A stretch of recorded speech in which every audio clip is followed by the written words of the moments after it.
Audio Jungle.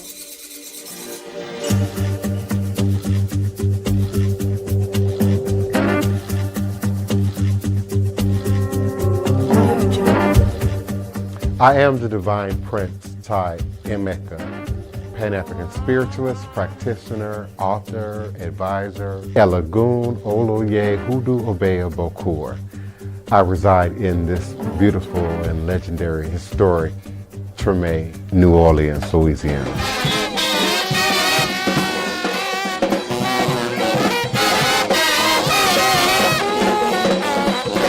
So join me as I share food, music, culture, tradition, the rhythms, and the flavor of New Orleans voodoo. Respect the voodoo.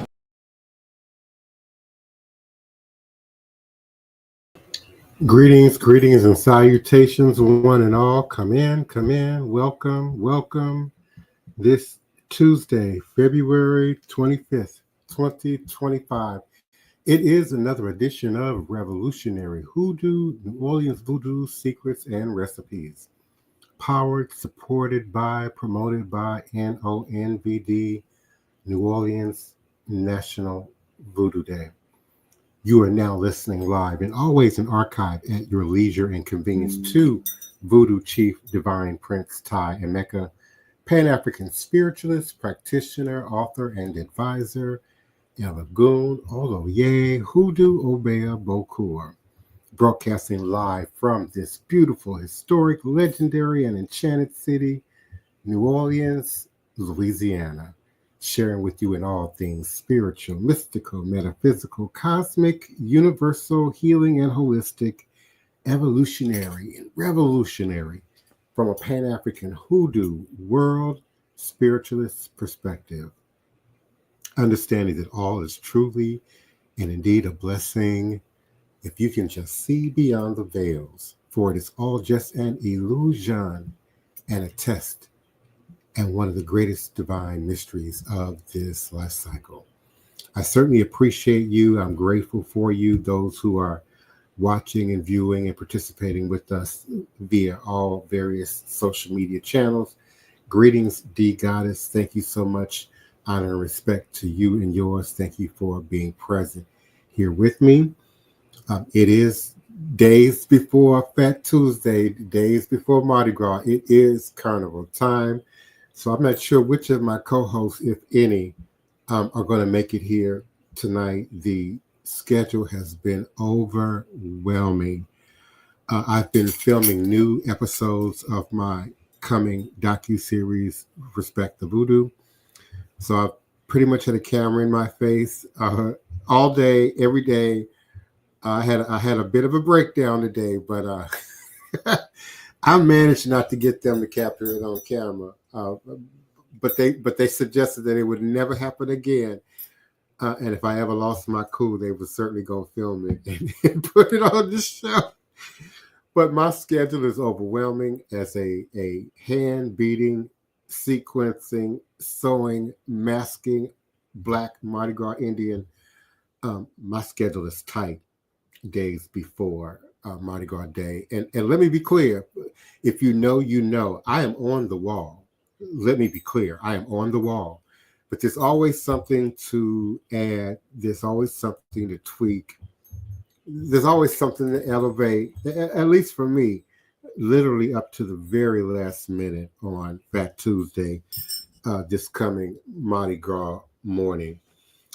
We also today had another committee administrative meeting for WaterWise, which is a project and organization I'm involved with here in the city, and particularly in my neighborhood and community, this beloved historic Treme, to help to address, document, and record climate change, and particularly flooding events as they affect our community.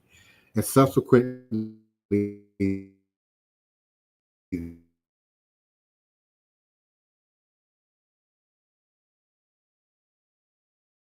will become something that'll be useful not just to Treme, but to other communities here in New Orleans, and ultimately other urban areas that might be experiencing climate change and some degree of flooding in your community. And then if that's not enough, I have to audition sometime in the next 24 hours for Black Pride 2025 in New Orleans. And they're doing something very special in June. I'm hoping to be selected to be a part of that project. So sometime between the time I hit in this show tonight and midnight tomorrow, along with everything else that I'm doing, I'll have to self-record an audition for Black Pride New Orleans 2025. So indeed, it is carnival season. I'm delirious. I'm sleep deprived. But all I know how to do is to keep picking up one foot and putting the other one down, as my parents used to say, and keep it moving forward. And certainly there's so much still to do in these few hours and days leading up to our second annual National New Orleans Voodoo Day. And certainly we invite you to participate, to come out and join us, to join our paid stream once we get that established for the day, for the symposium on April 5th, and for the actual day of the events on April 6th. New Orleans National Voodoo Day is a groundbreaking cultural event dedicated to celebrating the rich traditions, history, and spiritual practices of voodoo. Held annually, this unique gathering honors the heritage of a living faith that sustains over 60 million people worldwide, while highlighting its profound influence on the vibrant culture of New Orleans. The event features a dynamic lineup, including a sacred procession, educational symposiums, art exhibits, an Afro-ecological exhibit, global guest speakers from Ouida, Benin, Togo, Nigeria, Ghana, Haiti, Paris, maybe a few other locations that I'm neglecting to mention. Certainly North, Central, and South America, and we certainly invite you to be a part. And commemorative markers and community rituals of remembrance and healing will also be a part of this grand event. Beyond its cultural significance, New Orleans National Voodoo Day brings tangible benefits to the local and global economy, attracting visitors from across the globe. For sponsors, this event offers a unique opportunity to align with a cause that celebrates diversity, fosters community, and builds bridges of understanding.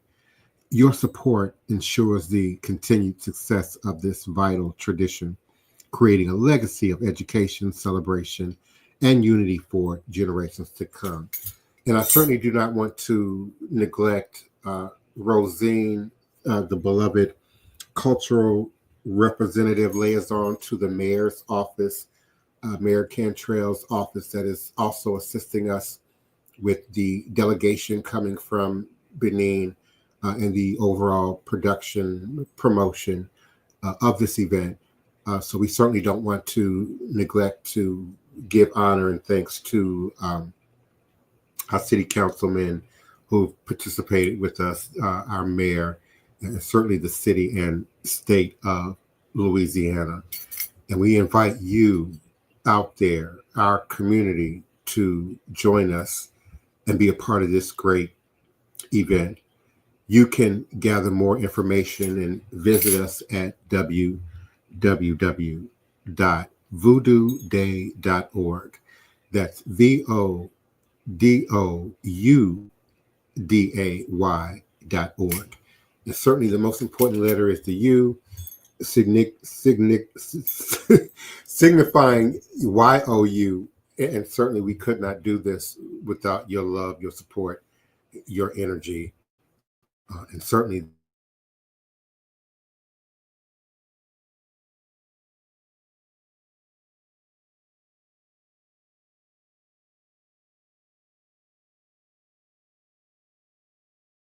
it's now global and worldwide. It's certainly not proselytized or witnessed or knocked on your door with a tract in the hand like some other practices and traditions. But 60 million globally is a growing dynamic to world culture and tradition. To relate present,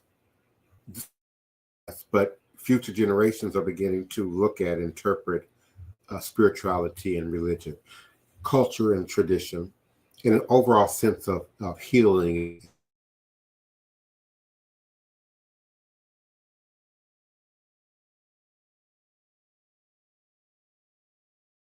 Whether you be Christian, Muslim, Jew, psychic, tarot reader, Reiki practitioner, Voodoo practitioner, certainly our Lukumi, our Santeria family, our Isheshe family, our Nago family, our Shango family. Certainly we invite the Pan-African diaspora to be a part and join us in participating in this event.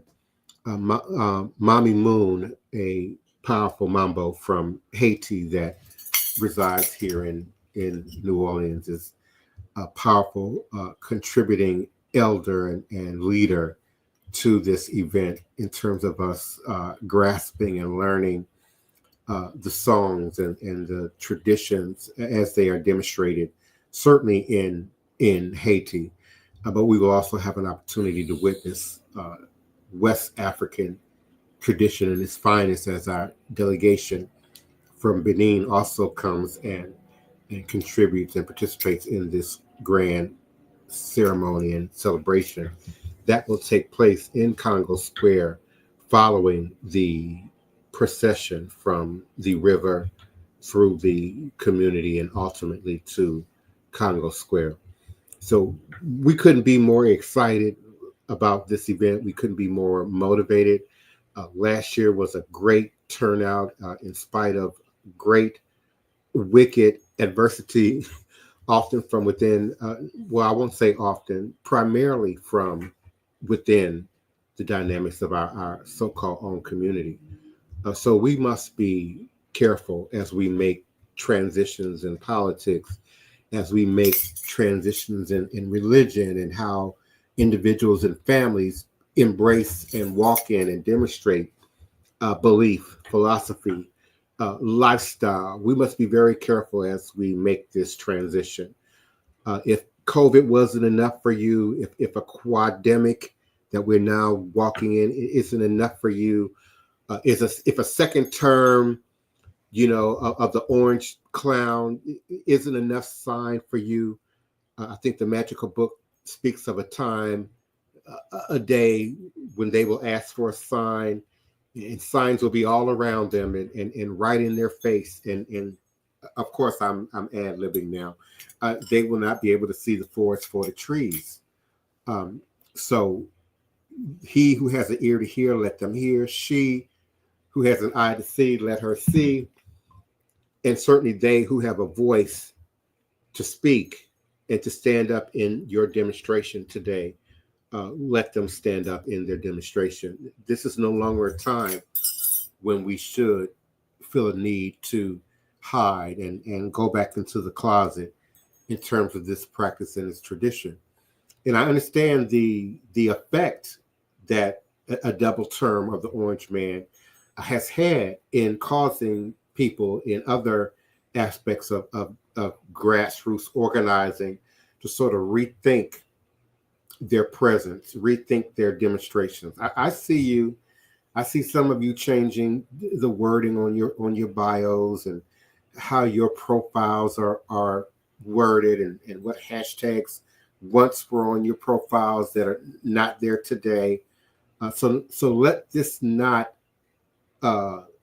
spill over into this great new territory that we've moved in collectively, particularly in the last 30 to 40 years, as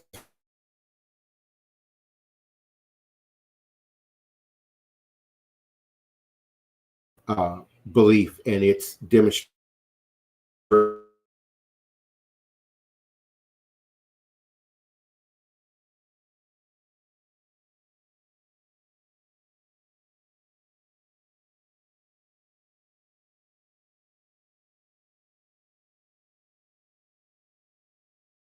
strides in breaking generational curses, in finding your truth, and exploring your spiritual toolbox beyond just that which we were born into or given or gifted along the way. Certainly, we have always amalgamated, syncretized with the prevailing social structures for survival since before the Middle Passage, but certainly post Middle Passage. And we still continue to do so, but in newer ways, more modern ways, more advanced technological ways. And so let's not shut down. Let's not go into hibernation. Let's not get quiet now. Now is where, as they say, the rubber meets the road. Now is when we stand in the crossroads and demonstrate who we say we be, who we say we are. Greetings again to my beloved, faithful chat, D Goddess, Kawaii Goddess, Asé O, Asé O, the Alchemist. Peace and blessings to you and yours, and to all of those who I can see virtually who are with us in my Facebook profile, my Facebook pages, my Facebook groups, Sister Tony and I's Facebook group. Thank you so much for watching, listening, participating. Thank you to my LinkedIn audience. Thank you certainly to YouTube and for automatically archiving every show. We appreciate you. Thank you, X, for what it's worth, Mr. Muskie. And thank you, EarthCam, and certainly to my website. And wherever you all may be posting and reposting the link, sharing and resharing, we certainly are grateful and appreciative of you. I learned since doing podcasting since Hurricane Katrina, people have a life, people have a schedule. And so, my noon show for a decade or more had a specific group that were able to be present to that. And now my 9 p.m. show, trying to be flexible from the noon show allows for a different live demographic. But I certainly invite you all's participation. We don't want this to be a platform of agreeable. I don't expect people to agree. In fact, this is the safe space to disagree, to discuss, to analyze and criticize, particularly in the process of the healing work, the shadow work that many of us have to work through and have been affected by in the greater society. You as an individual might say, well, I don't have shadow work. I don't have a whole lot of healing to do, but certainly our society as a body, as a whole, certainly is diseased and is suffering cancers and other afflictions, and desires the healing participation of one and all.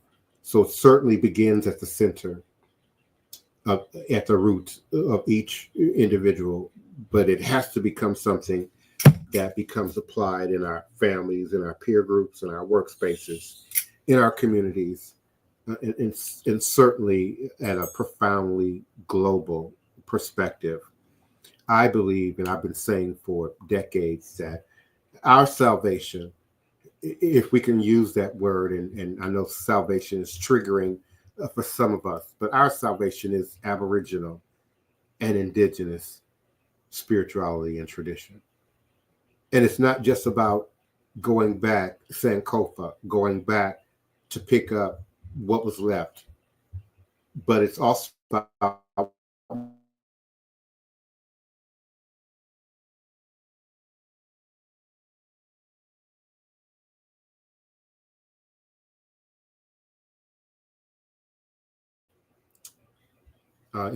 can you hear me? Without my co-host, I'm not sure when I'm fading on the internet. A critical element to voodoo worldwide, if I broke up, is divination. there's no aspect of voodoo, and understand I'm using voodoo as an umbrella term for West African traditions, Aboriginal and indigenous spiritual practices in the Pan-African diaspora in general. Ifa can be considered voodoo. A Khan can be considered voodoo. Practices from the Congo and Ivory Coast and certainly Candomblé in South America, Brazil, and Shango and Trinidad, Tobago, and Jamaica. It's all voodoo when I'm speaking voodoo with four O's. But a critical element to all branches, all lineages of voodoo spiritual practice is divination.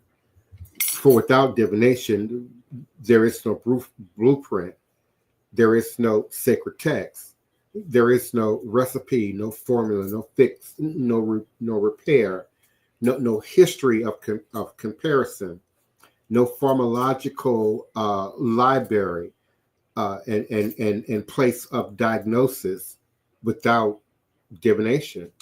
And so divination is one of those first taboo, tricky arenas when people are wanting to say voodoo, no matter how you spell it, and are wanting to represent and demonstrate voodoo.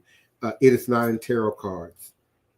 Even if you create your Loa tarot cards, even if you create your Orisha tarot cards, divination has its roots in the motherland practice and tradition in the Fa. And depending on the ethnic, cultural tradition that you're operating in, you might say Fa, you might say Afa, you might say Da Fa, you might say Ifa if you're speaking Yoruba and operating in the Yoruba practice and tradition. But in Voodoo and Fan, and I believe Airwave, we like to say Fa. And so without the Fa, there is no Voodoo. People say, well, we don't have a Bible. No, we have Ifa. We have the Fa, the sacred text. And it operates on a quantum, metaphysical, vibrational frequency of math, very similar to computer math.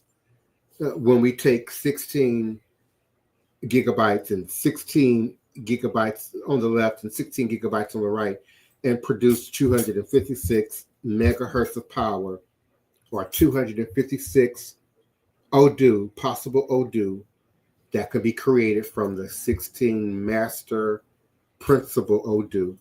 It's a very similar math. Many say it's a very similar frequency. 256 megahertz frequency is supposed to be the most balanced, most healing, most elevating frequency for humanity. And so there's a link there, just in that rhythmic process, because it's also vibrational and rhythmic. There's a chanting, there's an oriki, there's a verse and parable and phraseology and psalm that is sung, that is chanted along with the divination, which not only helps to open the doors, open the intra-dimensional pathways, but also to help in the creation, in the recreation in dimensional space of the reality that best mirrors your best interests, allowing us to bring that frequency into our present moment in time space.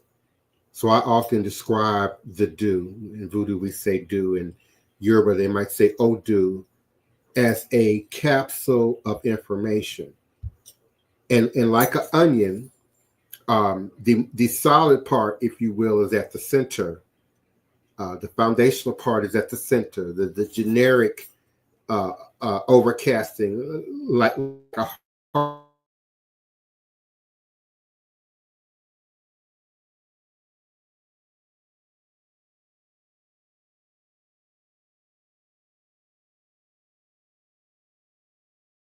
much more particular to you and your requests and your concerns.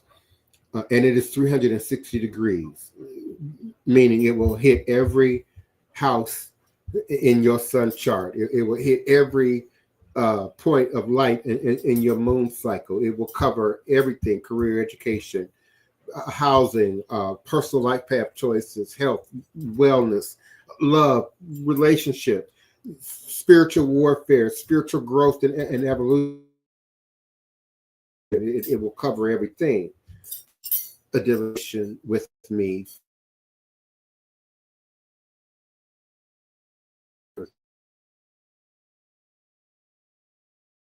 covering things that they just never imagined that I could see, or that the file would speak to and pronounce.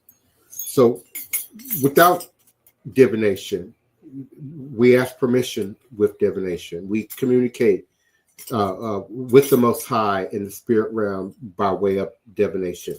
We consult our ancestors and their approval or disapproval of certain actions and activities and items and offerings by way of divination. So divination is and should be universal to all Pan-African diasporic traditions. And yes, hoodoo, conjure, root work, black magic, whatever you want to call it, within the dynamics of Pan-African tradition. I know some of us are triggered by words and phraseology and whatnot, but there is an organized system that historically was passed down, not just by lineage, but by oral communication and hands-on practice in these traditions. So it's a bit of a misnomer or misunderstanding, if not an outright self-deception, that there is no training, no initiation, no apprenticeship, no mentorship if I choose hoodoo over Ifa, which might appear complex and complicated. If I choose, 7 African powers over Haitian voodoo and Louisiana voodoo that operates in a Haitian framework, it can appear intimidating to many Americans who aren't bilingual or at least trilingual. Try a new language, beloved. Try it. It's everywhere. You got Creole teaching and lessons now in your TikTok and on your YouTube, and French for our Togo and Benin and West African counterparts that are operating in voodoo that speak French. And don't be afraid of that Google Translate. Now, it's not always spot on if you don't know how to use it. It's not always going to be spot on, just like doing a common search. It's not always going to be spot on if you don't know what to ask or what to validate in terms of what you're looking at. But there's just so many avenues of a bridge and extension throughout the Pan-African diaspora and its practices and traditions today that were not available to us 30 years ago, that many of us couldn't access. So, let's grow beyond our fear and our anxiety and our excuses in many cases. Don't psych yourself out by, overcomplicating it and overthinking it. You got time to maybe cover a passport or saving travels to some distant exotic location, but there's nothing limiting your ability to connect to these traditions right now where you are. Even in the case of the Haitian voodoo community and the Louisiana, New Orleans voodoo community, we have Haitian Creole class on my choir for the voodoo songs on Mondays, which are often projected through Zoom for serious adherents and committed participants. We have full-on Haitian voodoo ceremonies every Saturday night within our shared community. And no one house does everything. There's not only is that not a phenomenon, a realistic phenomenon here, but it's not a realistic phenomenon in Haiti or in West Africa or the Caribbean for that matter. There's a role for everyone. There's a role for every community. And so certainly Oshun Village, in Nigeria may specialize in very specific items and ritual tools and implements and ceremony. But then Ogun Village or Osogbo Village, still all in Nigeria, may have very distinct differences that they bring to the table that are celebrated. One of the things that we witness and appreciate from our delegation that has been traveling to Benin is the work of unifying so many branches and lineages and divisions within natural divisions within our community. Another word could be family or location, that are going to have certain nuances, but how they're able to harmonize for such a powerful event that brings something like 2 million visitors to Ouida, Benin every year. And so certainly we want to grow into Big Mama's shoes. We certainly want to feel Grandpappy's, garments as a young city, New Orleans of 300 years, now seeking to take on, this role that we've now grown accustomed to seeing and celebrating in January 10th of every year in Ouida, Benin. And again, for those of you who aren't familiar, Ouida, Benin's National Voodoo Day or Voodoo Day celebration is January 10th every year. And there are a few days before and after of events. But their main day is January 10th. And it was created to not only acknowledge that ancestral lineage that we all share, but also to create a space for the Pan-African diaspora to travel back home and be a part of that voodoo tradition. And so that is certainly what we are seeking to do here for the Pan-African community, but certainly for the local community, the Louisiana community, and the descendants of the Middle Passage here in North America, who we consider an extension, a branch of our local community.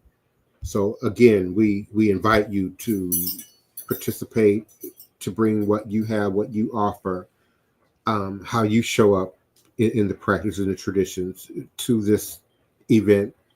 Certainly, if you wish to participate more intimately and directly, please visit the website posted now on the screen, voodooday.org. V like Victor, O, D like David, O, U, DAY.org. And certainly for sponsorships, donations, and more information, you can find it all there at that site. So I certainly appreciate everyone and your support. I think I've covered a lot of the updates and the information tonight, considering how sleep deprived and delirious I am right now. But I am on the wall. If you know, I am on the wall. So I'm not up beating all night and sequencing until 8 o'clock in the morning on Mardi Gras Day, as I have done in many years past. I am getting some degree of rest, so I'm grateful for that. But it's a lot. It's a lot for what people see as a one-day event, or for those who know, a month.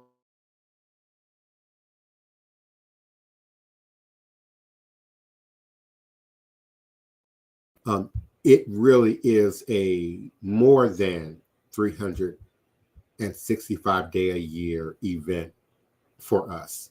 It takes more than a year to craft a good quality Black masking Mardi Gras Indian suit. It takes more than a year for a Mardi Gras crew like Orpheus or Ocean, to craft floats and gather members and costuming and trinkets and gifts and toys, to throw to the crowd. It takes more than a year. So I know for the tourists, it's like a adult Disneyland like fantasy experience, for a few days. But it's a lifestyle for us. The suit that I'm working on or had worked on that's on the wall now took 2 years for me to create. And this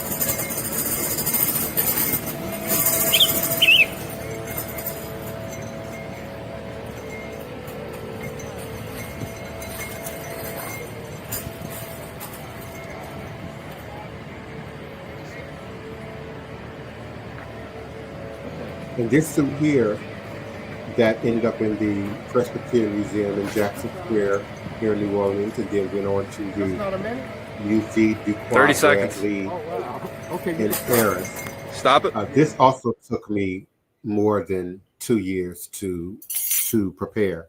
So for what you all are getting on a day, it takes us a lot of hours, time,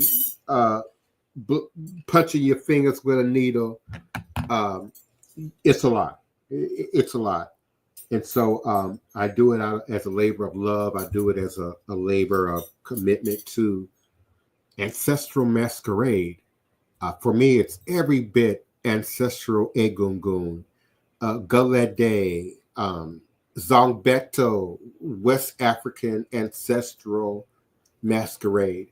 And so not only do I seek to acknowledge the indigenous people who helped us here north of the Gulf of Mexico to become Maroons, to escape and survive in the wilderness away from encampment and slave quarters.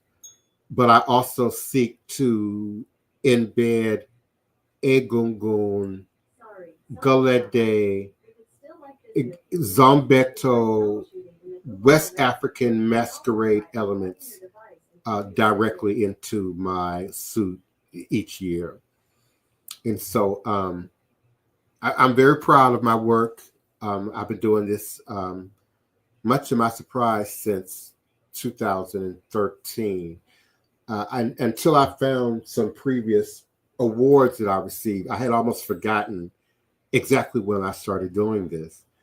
I was acknowledged by Golden Feather ceremony for my contribution to cultural preservation in 2012, a full year before I began masking, black masking Mardi Gras Indian. I then masked with Guardians of the Flame for about 2 years, and then Sharice Harrison decided she was only going to continue on with little kids. And I was given an opportunity to either mask with another gang or to do my own thing. And so originally I set off to do my own thing. And in that year, they had what was the first annual Big Chief retreat, for which I was there, and my good friend and blood brother, Big Chief Kevin Chevelle Turner was there. And we were both deemed Big Chief at that event, that 4-day, 5-day retreat that year. And then I was threatened to be set on fire if I came out on the street. So there.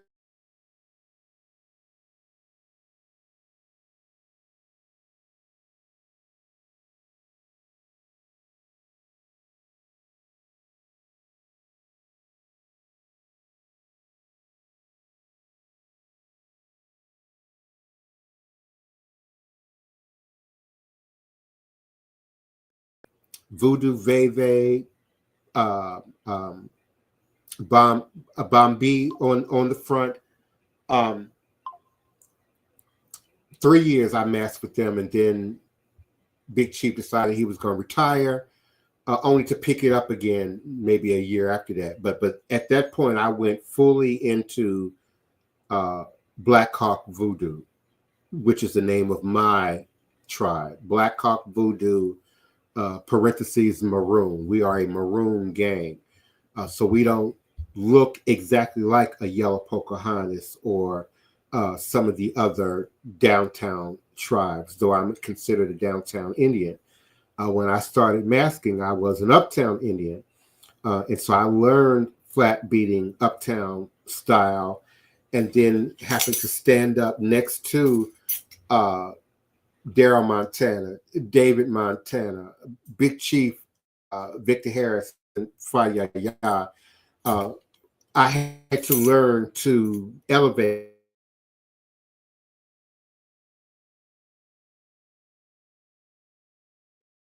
So I still don't do per se three-dimensional style, but I sew in three-dimensional elements to my suit. Often gree-gree, amulets, charms, other voodoo and medicine man like objects into my suit. And then I'll be coming out this year with my wild man, who's just gonna wow you. That's all I'm gonna say. That's all I'm gonna say. Joshua will be on the street. That's all I'm gonna say. And we're ready for you. So come and meet us at Backstreet Cultural Museum. As we've done historically and traditionally for the last few years, I will be standing guard at the door at Backstreet Cultural Art Museum until we're in full swing of the festivities.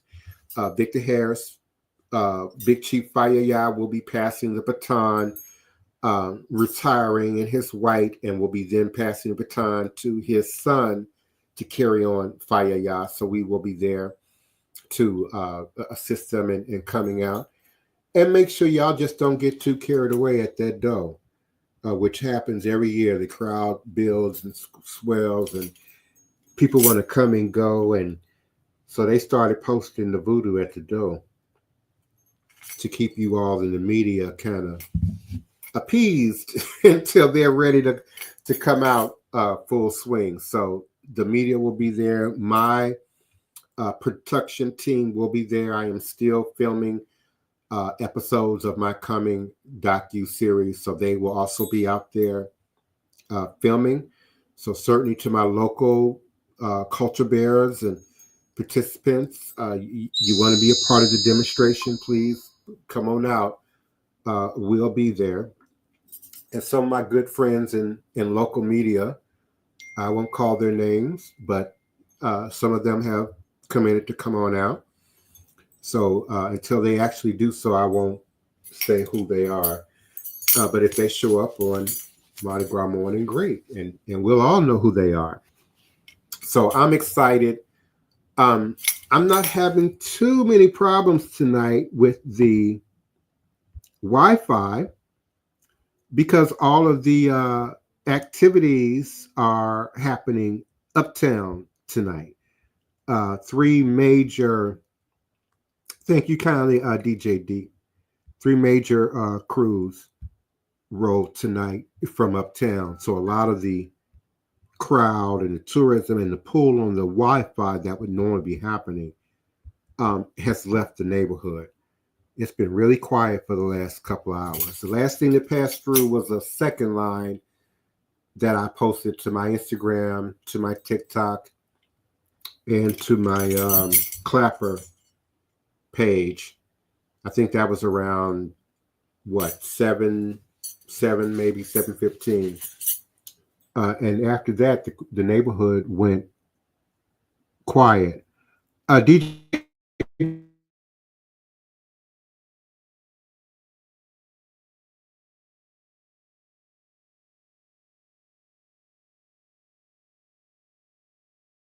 use reference within the Black masking Indian tradition.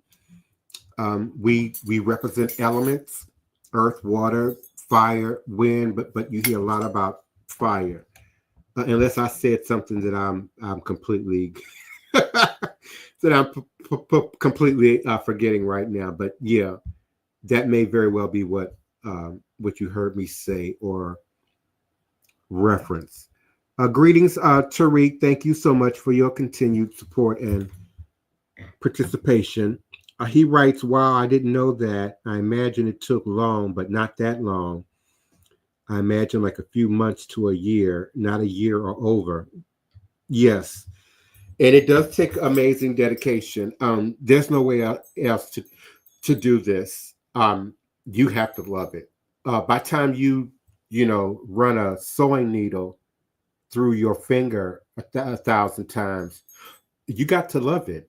By the time you've gone enough days beating and sewing for 12 hours, only to get 3 or 4 hours sleep, only to wake up in a panic that you might be losing time. Yeah, you got to love this. You got to be dedicated. You got to love this.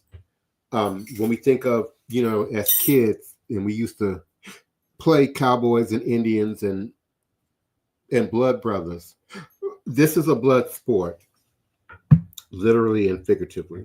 And so you're going to leak blood in the creation of these suits.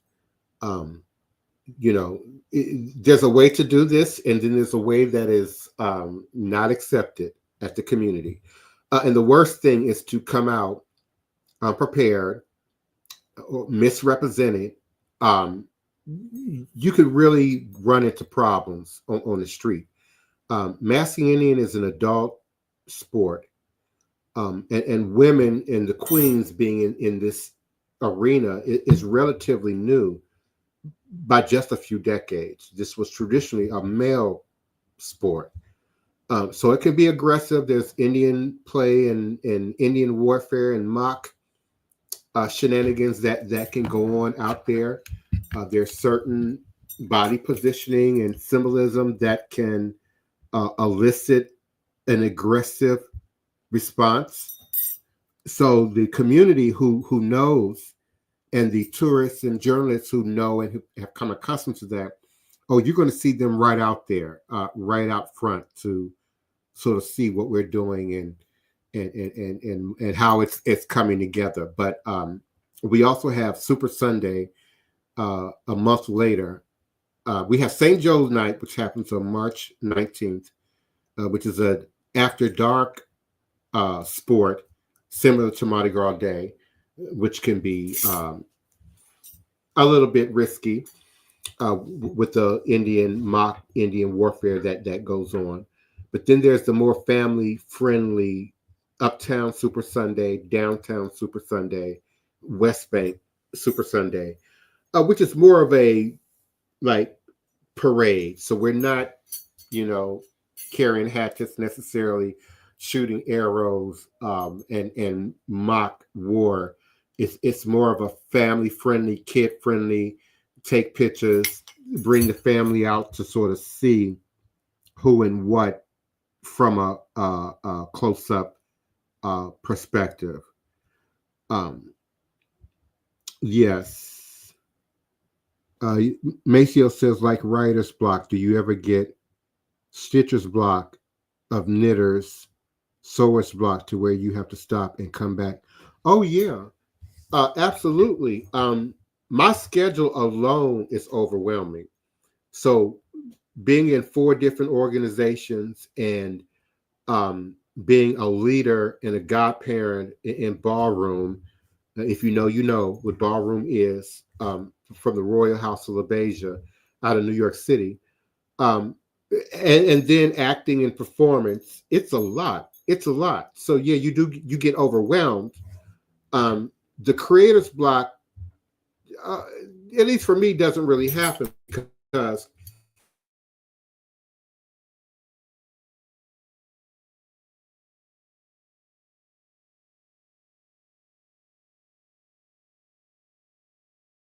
and it's on and popping. Now that doesn't mean that people don't make mistakes and have to tear up work and go back over, or maybe you realize that what you're trying to do, you ain't got the time or the space, depending on the construction of your suit. So you might, switch gears, but because of that preparation time, you got to kind of, once you sit down to canvas what you're going to do, you gotta roll with it, unless you lose time, resources, and energy, and it's a lot. I'm not at liberty to say in detail. That's one of the rules of the tradition. We're really not allowed to share or teach the construction process outside of the community. There are some leaders in the community that teach beading classes, how to create a patch, basic patch with some beadwork, but they really don't go into the overall construction of the suit. But it's a lot. So I do say with as much specificity as I can, specificity as I can, that there's hand beading, one bead at a time. There's hand sequence. And for those who don't know, there's a tiny seed bead that locks down each sequence. So sequence could only be put down one at a time. There's no machine or tool that will sequence for you. There's no machine or tool that can hand bead for you. And glue is a no-no.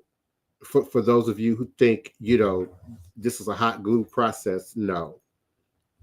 Now, much to our chagrin, for those of you who watched Treme, HBO Treme, which I was also a featured cultural performer of various types in the former HBO cable series Treme, Treme, Treme, if you want to look that up. But they had Mardi Gras Indians in that production that wore authentic costuming, but then you had some mock costuming that was also created, and local participants frown upon that because again it gives the illusion that this is a glue gun endeavor, and that as I think it was Tariq was suggesting, most people have no idea the months and years that go on in these designs, particularly when using seed beads and sewing for detail. It's very, very time consuming and hard on the body. I don't know how these Indians 50, 60, 70 years old are doing it. It's brutal on the body. It's brutal on the back. It's brutal sitting on the floor. As you see from the black suit, my suit this year is similar in construction and size. You can't do that on a mannequin. You can't really do that on the top of a table unless you got a really big banquet table. I often have to create this on the floor. So it takes over my house. It takes over my temple. It takes over the space that I would otherwise be filming in, and have to locate it and relocate it and move things around. And then depending on where I am in the course of construction, I've got to put it all away or cover it depending on who may enter the house. So it's a lot, and you will be able to see it and witness some of it by way of my coming docu-series, shot and produced and powered by NONVD and the Horn Brothers.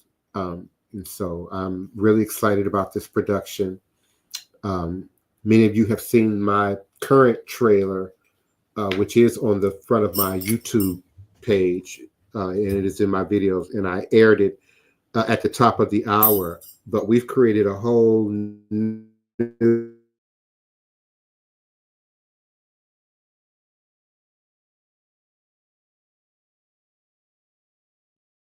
just know it's coming. And remember, March 25th, a production that I am featured in called A Cursed Man. I'll show a trailer at the very end of the show. will be released on a platform or TV channel near you.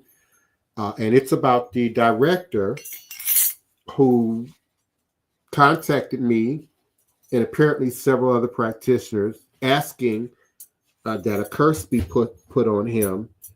Of course, he used, some slick Hollywood language, lingo, but he wanted to sort of challenge the authenticity of dark magic, as they're calling it, and its effectiveness and the reality of such a thing.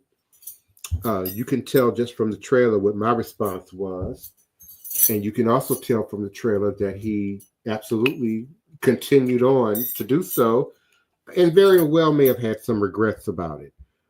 As they often do in these productions, I have no idea what happened.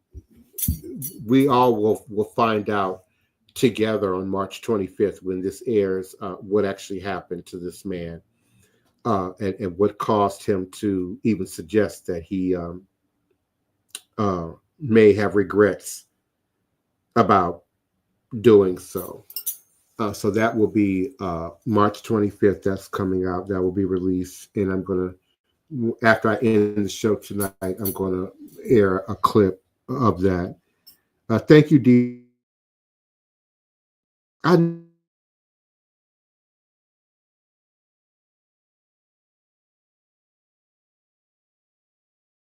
see so many usernames every day across so many platforms. It can be confusing.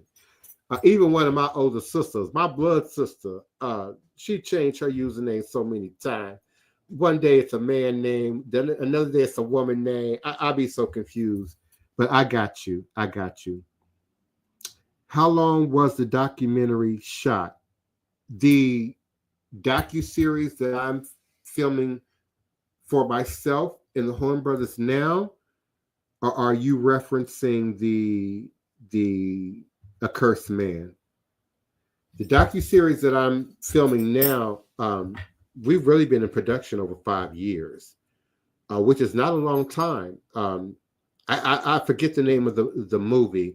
What's the movie that Whoopi Goldberg just released? That Black historical piece that she did maybe a year ago. It took her 20 years to come out with that movie. And this is a series, a docu-series. So it'll be at least 8 episodes, maybe more, depending on what network it ultimately is aired on.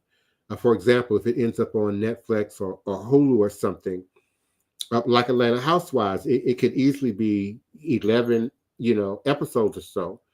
But a common average docu-series on PBS, History Channel, Travel Channel, those are 3 networks that I have worked for previously. Typically 8 episodes. And then there's some that have been shorter than that, depending on specialized subject matter. When I filmed for PBS with Dr. Emily Zerka, and we won the Telly Award for a documentary, we did a piece about zombies and the history of zombies and so-called zombie magic and zombie medicine. And so that covered West Africa, Haiti, and again, Louisiana. Took us maybe 4 months to film that, but you're only talking about something that I think had 3 parts to it, maybe 4 episodes.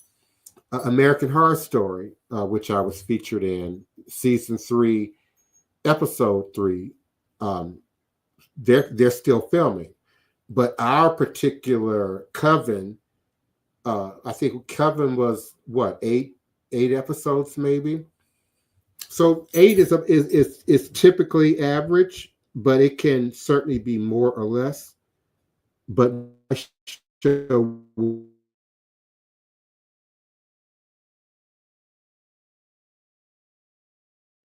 I think I said 2 a.m. Suggesting that the man is dead, and that was an overt reference to a previous filming that I've done. Many of you know exactly what I'm talking about. that was one of the worst things that ever happened to me, to be woken up out of my sleep at 2-something in the morning, to be told that a prediction that I had made had come true, and a prediction of that type, that magnitude. So yeah, I was very honest, very organic when they filmed that. I didn't even know they were rolling. Hence my getting up out of the chair and leaving the room. I didn't even realize I was being filmed in that moment. It was just the most natural and organic thing for me to say. But I have talked an hour without my co-host tonight, but certainly I hope I provided a edifying and entertaining show. I certainly look forward to sitting here with you again on tomorrow night. The cameras will be in my face, so production will be here. It kind of buzzing around my head while I'm podcasting tomorrow night. But I certainly invite you all to come on board to participate, fire up those webcams and those microphones, and become a part of this self-created sacred space where we can all share the magic, where we can all respect the voodoo. No matter what you do, respect the voodoo.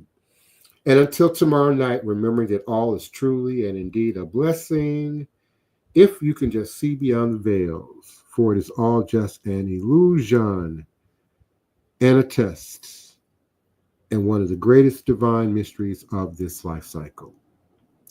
The Cursed Man, we filmed that back in the summer, I think. I almost had completely forgot about it. It may have been earlier in the year 24, maybe in the spring. But yeah, it takes some time for these productions to come out. It does. Thank you, DJ D. We certainly appreciate you and your continued love and support. Thank you, Maceo. I look forward to tomorrow night as well. Yes, Alchemist, we're all waiting with bated breath, as they used to say. Odabo, Tariq Lopez, honor and respect all. Yeah, to ask for a curse to be put on you as a test, yeah, that's like asking for mental health to be afflicted upon you just to see what that's like. All is a blessing. Greetings, Hafaz. Thank you for coming through. And I will join you all on tomorrow night. Odabo.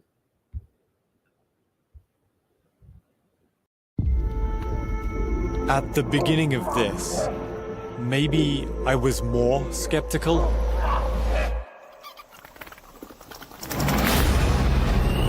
As the days have gone on, I'm not sure what I think anymore. I felt that maybe it wouldn't affect me if I personally didn't believe in it.